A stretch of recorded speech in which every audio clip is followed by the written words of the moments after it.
You're listening to Children's Health Checkup, where we answer parents' most common questions about raising healthy and happy kids. I'm Aileen Ellis. Today our topic is the flu, how to hopefully prevent it, and how to care for your child or teen if they get it. Our guest is Dr. Preeti Sharma, a pediatric pulmonologist at Children's Health and an associate professor of pediatrics at the University of Texas Southwestern Medical Center. Welcome, Dr. Sharma. Let's start with why people shouldn't underestimate the flu.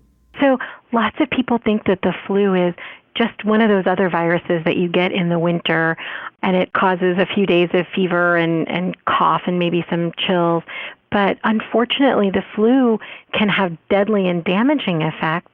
So there are numerous deaths from the flu each year, so we can't underestimate the impact that the influenza virus has on our bodies. And who's the most vulnerable? The elderly or anybody who has medical problems and young children are the most vulnerable to the negative effects of the flu. So children who are too young to be vaccinated are at risk, but also kids and school-age children, those that have respiratory difficulties, so asthma, cystic fibrosis, any pulmonary problems, are at much higher risk of developing complications of influenza as well. So that leads us right into who is too young to get a flu shot. So babies under the age of 6 months are too young to get a flu shot. So that's why we recommend if you have a new baby at home, the entire family, anybody who comes into contact with the baby should get the flu vaccine. And then babies and children over age 6 months should be vaccinated annually. Other than children under age 6 months, is there anyone who should not get the flu vaccine? There may be patients who have a sensitivity to a component of the flu. That's probably a great question to be answered by an individual's physician or any part of their treatment team to see if there's an interaction or a difficulty with the flu vaccine. But otherwise, everybody should get it because it really does impact how you do with the flu and the transmission and spread of flu. Can you get sick from the actual shot itself? You can't.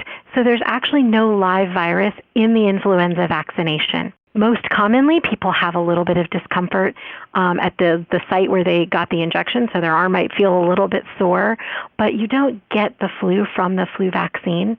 Unfortunately, it's a common misconception that I got the flu vaccine and then I had runny nose and cough, and that's usually related to just this time of year. There's so many respiratory viral illnesses that go around.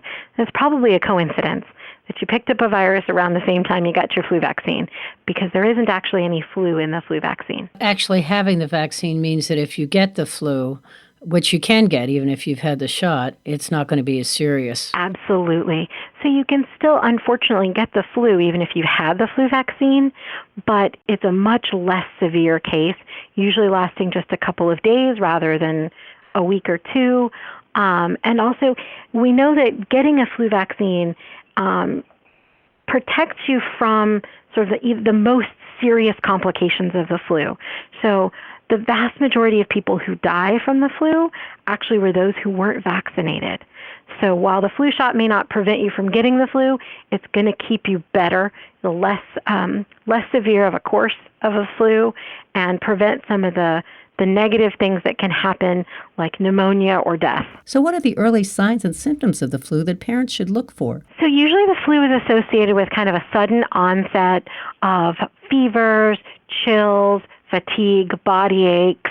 Anytime your kid has those kind of symptoms, it's wise to be evaluated by your primary care physician. But usually there's just mild runny nose, maybe a little sore throat. Kind of the hallmark is that fever that kind of comes out of nowhere. And if your child does get it, how can you help them feel better as they're trying to recover? Some of the best stuff is just the supportive care, making sure that they're hydrated. If it's okay with your primary care doctor to do Tylenol, ibuprofen to help with the fever and the discomfort. And it's always wise to have them evaluated by their doctor to see if there's anything that they would suggest differently. There are medications that can be given that shorten the duration of influenza, but they're not right for everyone. For example, that might be Tamiflu for children? Exactly. So Tamiflu is available for pediatric patients, and it really depends on sort of what the needs are. If your child has any special medical needs, they may benefit from it more. If they've been vaccinated and they're otherwise healthy child, sometimes the recommendation is to kind of wait and see, but that really depends on understanding that from somebody who knows your child's medical history, like your pediatrician. What about any serious issues and complications? What should parents be watching for? Things to watch out for with the flu are, fevers that don't go away, even if you've given them Tylenol or Motrin.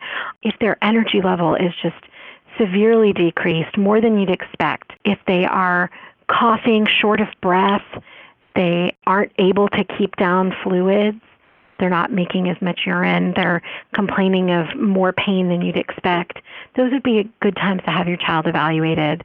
Sometimes even if they seem to be improving, so you feel like, okay, the worst is over, the fevers are getting better, they're looking better, and then all of a sudden something else happens. They start having fevers again, they start coughing more, complaining of chest pain, feeling short of breath. That may be a sign that they're experiencing a complication of the flu, and they should absolutely be evaluated. Is there a certain period of time the flu should last, and then we just know, okay, it should be over? So for most people, symptoms, the worst of the symptoms are kind of the first 4 days or so, and then it starts to slowly get better.